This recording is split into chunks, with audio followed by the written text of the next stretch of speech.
countries, the most industrialized countries, in a 2003 report or study, noted a positive correlation between intellectual property protection and foreign direct investment in a country. So, given the intellectual property rights obligations which the World Trade Organization imposes, it's therefore very important for countries like Nigeria to identify the advantages for itself in the international intellectual system.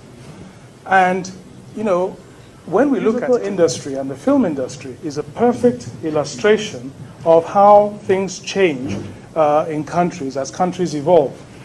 You know, once upon a time, of course, we were real consumers of films and music from other countries, you know. And so, you know, piracy to us then would not have been a big issue. You know, in fact, on the contrary, you know, growing up as, you know, the older ones here, most of the music we bought would be pirated, and, you know, American musicians, British musicians, and so forth. And we had no problems and no compunction about doing it in those days. But you know the term, a poacher turned gamekeeper. So now we are now producing our own music, consuming most of what we produce, and also our own films. So, and we want to keep the industry alive.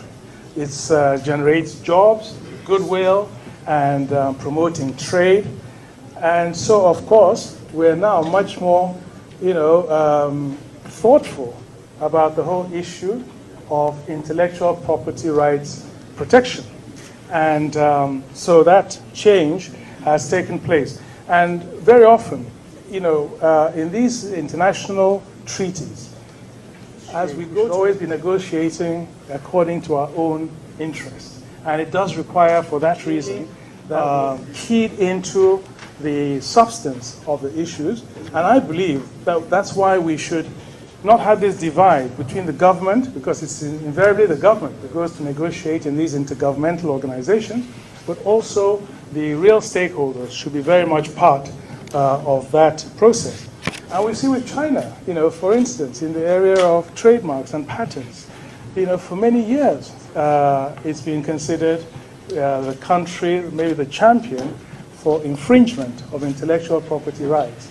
But now, as China is now beginning to produce a lot more of its own goods and services, and of a higher quality, they're now, you know, responding more to the issues of protection and respect of intellectual property rights. So, intellectual property rights and the knowledge economy.